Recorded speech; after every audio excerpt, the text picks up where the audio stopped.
Well, welcome to another flipped video lesson with Mr. Volkman. Today's lesson is the start of a series where we're going to look a little more deeper into the causes of the Civil War. Today's lesson is from lesson 21.2, and we're going to be looking at how slavery was first confronted in the United States of America. Let's begin, shall we? To get into talking about how slavery was first confronted in our country, I want to set the scene to get some few background facts so you have a better appreciation of what the lawmakers and the people in our country went through. First off, with the original 13 states in our union, 7 of those states were anti-slavery, or free states as they were called, and 6 of them were pro-slavery. If you take a look at this map down here, you can see that I labeled the original 13 states, and I put a lightning bolt next to the states that were pro-slavery, and I put a fun-looking little sun for states that were free states or anti-slavery. What's something that you notice about the location of the pro-slave and the free states? If you notice that all the free states are up north, you'd be correct. It's really important to remember that as we move on through chapter 21. From chapter, I think it was it 18 maybe? What do you remember about another difference between the northern and southern states? We learned a little about it with Andrew Jackson as well, and before Andrew Jackson, I think it was chapter 14 actually. It has something to do with the geography of these two areas.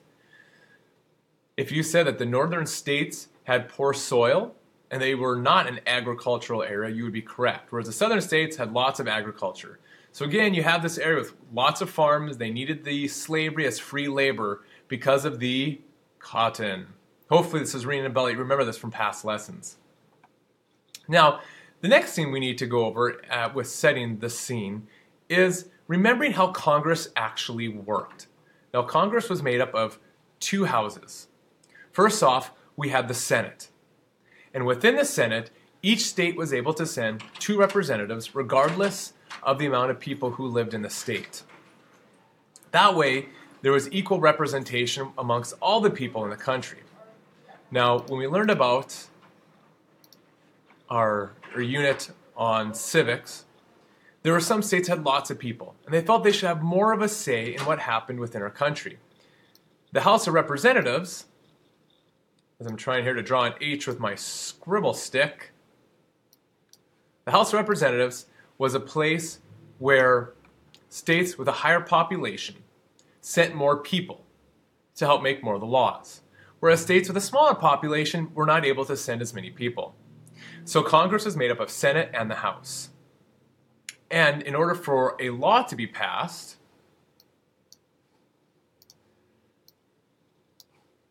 both the Senate and the House had to agree on that law. If the Senate and the House did not agree on that law, well, something would happen to that law. And what would happen is that the law would not make it into effect. Because again, both these houses make up Congress. Now, pay close attention to this. There were more anti-slavery states than there were slavery. In the Senate, it didn't matter. Every state got to send 2 people. So they would always tie over any slave issues. However, in the House of Representatives, because there are more anti-slavery states, and because those anti-slavery states had more people, they sent more representatives, meaning if there are any laws that were for slavery, of course the House would pass it. But again, don't forget, the Senate and the House had to agree. We're going to continue setting the scene here.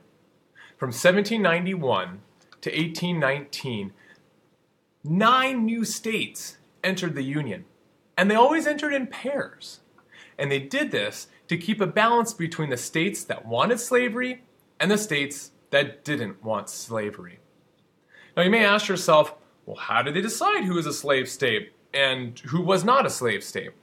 Well, that has to do with something called the NW Ordinance, which occurred before 1791 in 1787. And what this stipulated or said was that slavery would be illegal northwest of the Ohio River. So if we take a look at the map I have over here, you see the 9 new states that entered, Again, I continue to show which states were for slavery, which states were not. The blue line is the Ohio River. And if you notice, all the states to the north and the west of that river are free. All the states to the south are not. So this was kind of the line that was going to say everything above this is going to have is a free state, everything below is a south. That was going to change, though, with Missouri. Now, I want to go back to this entered in pairs. The reason this was important, again, I need to really firmly put this in your head, is they wanted a balance. Because if we go back to this slide here, in the House of Representatives, the free states were always going to win. There was just always going to be more people living in the northern states. Because remember, not a lot of people lived in the South because there was not as much easy wealth. The Senate, though, was always be based upon the amount of representatives. So as long as there was a balance between the number of states, there would always be equality in the amount of power that the pro-slave states had with those who did not, those states that did not like slavery. Comment before I went to the previous slide that Missouri was coming in and that was going to create a problem. Take a moment and I want you to count up the amount of states that there are currently in 1819 in our country. Well, if you said that the amount of states in our country equaled 22, you would be correct.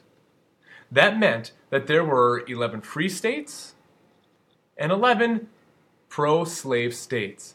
So if Missouri wanted into the Union as a slave state, that would tip the balance of power in the Senate in favor of the slave states, meaning that there would always be a tie in Congress and there never would ever be a chance for anti-slavery bills to get through Congress, which no one wanted. And on the flip side, if Missouri came in as a free state, well, there goes slavery. Because remember, those free states had more people, so they already controlled the House of Representatives.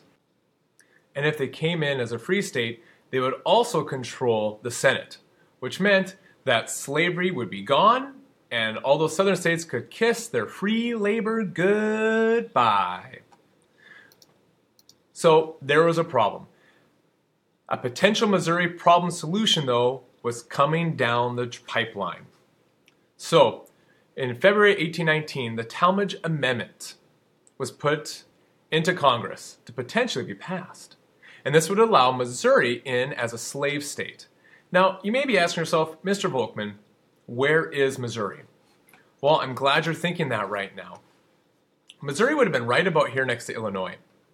Now, if you remember, you had the Northwest Ordinance line, which was the Ohio River, which stated that everything to the north and west of this river would be considered a free state. However, as I mentioned previously, that made the slave states unhappy. Also, there were people in Missouri who wanted slavery anyways. So that's why this Tallmadge Amendment could be pretty big in solving the Missouri problem. Now, the Tallmadge Amendment would forbade the introduction of slavery into the state. All kids born into slavery in the state would become free at the age of 25.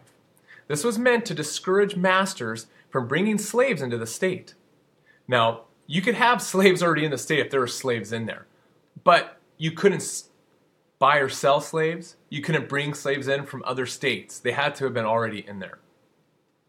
Now, this caused heated debate in Congress, and it created some nationwide debate as well.